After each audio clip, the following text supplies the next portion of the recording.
Hi friends, મારી YouTube ચેનલમાં તમારું બધાનું સ્વાગત છે। તો આજે આપણે બનાવીશું પૌવા। તો પૌવા બનાવવા માટે પહેલાં પૌવા ધોઈ લેવાના, થોડીવાર રેસ્ટ આપો પૌવાને 10 મિનિટ, પછી જ એને બનાવવાનું સ્ટાર્ટ કરવું। એક કઢાઈ લેવી, એમાં રાઈ જીરું નાખવું અને રાઈ જીરું તતડી જાય એટલે રાઈ ફૂટી જાય ત્યાર પછી આપણે એમાં ડુંગળી અને સિંગદાણા, લીલા મરચાં અને લીમડીના પાન એડ કરીશું।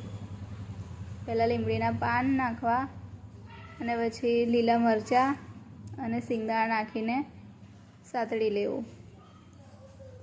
ત્યાર પછી ડુંગળી નાખી દેવી અને ડુંગળીને ફેરવ્યા પછી થોડીવાર રહેવા દેવું ને થોડી પિંક કલર જેવી થાય ત્યાં સુધી એને ફરાયા કરવું। જેમ કે દેખી રહ્યા છો તમે, આવી થઈ જવા દેવાની। ત્યાર પછી એમાં મીઠું નાખી દેવું અને હળદર નાખી દેવી। હળદર અને મીઠું નાખ્યા પછી ફરીથી ફેરવવું।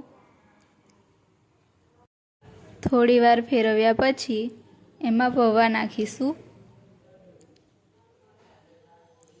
જોઈ શકો છો તમે, રેસીપી સારી બની રહી છે। જોઈ લો, પૌવા 10-15 મિનિટ સુધી રેસ્ટ કરેલા છે ધોયા પછી, તો આવા છૂટા છૂટા રહેશે। તમે પણ એ ટાઈપ જ બનાવજો તો તમારા પણ પૌવા છૂટા છૂટા જ બનશે। એમાં ખાંડ નાખી લેવી થોડી અને પછી ફેરવી લેવું અને એમાં ધાણા નાખવા અને ધાણા નાખ્યા પછી ફરીથી ફેરવી લેવું અને પૌવા બનીને હવે તૈયાર છે। જુઓ કેટલા સરસ બન્યા છે।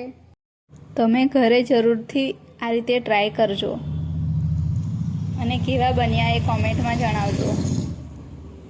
જુઓ, સરસ બન્યા છે ને।